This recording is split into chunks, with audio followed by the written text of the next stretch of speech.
four framework principles. O sa itong tuyong tumunggiay, nga nung naghago-hago pataka din eh. Una, ito'y kitawag ng food security. Kasiguruhan sa pagkaon.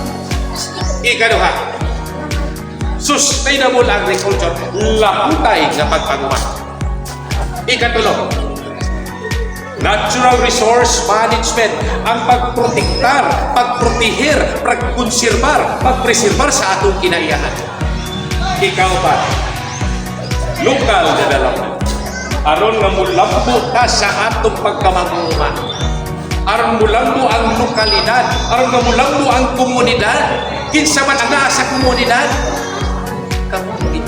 Kita nga mga manguma. Gusto mo nga mulambo? Ha? Bisag tanong gani, gusto nga mulambo? Kita ka katao? Mulambo kita. Di ka magpabiling gani ka mulambo. Ha? Atong tagsatagsaon. Food security. Unsa may food security? Unsa may food? Pagkaon. Security. Kasiguruhan, seguridad. Seguridad sa pagkaon. No? Kanusa mo ta makaingon nga adunay kasiguruhan sa pagkaon? Ha? Kanusa mo ta makaingon?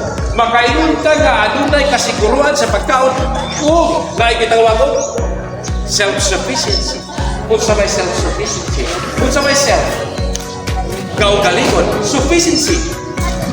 Ego, enough sa atong panginahangan, pagkaon sa matag adlaw. No? Kung kita makakaon katulusaw sa kadlaw, makainunta nga adunay kasiguruhan sa pagkaon. No? Tingali sa inyo haka mo makakaon gid mo katulo no. Kuya, may isda ka. Pero sad to say, latest na survey sa tibuok Pilipinas, ang atong food sufficiency naaratasan 80%. 80% ra. Ang atong bugas, base sa latest na survey, ang atong bugas, rice sufficiency nato naarata sa 70%. 70%. Buti pa sa mo. Ang atong gitanong mahumay sa Pilipinas, dili pa ito ipakaon sa mga tao sa Pilipinas. 70% ra ang atong mapakaon. Kuwang ang tao pila man. 30%. Asa mo ta makuha og 30%? Importation. Pag-importa, mupalita dito sa gawas sa nason. Kabantay mo, hindi ikaw nga bukas kasagaran sa ha? Imported, Jaguar. Diba? Jaguar ang ginagawa din, imported. Tungkol kay dili man paiko ang atong gitanong sa Pilipinas. Mao nang nagpalita dito sa gawas sa nason. No? So mao na itong challenge karon. Food sufficiency. Self-sufficiency. No?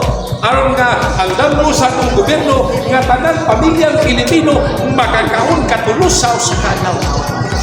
No? Pagitaw na yung programa nga 4Ps. No? Kung may programa nga 4Ps kay ayudan ni sa atong nga pamilyang Pilipino. Aron nga makakaon kita katulusaw sa kadlaw. No?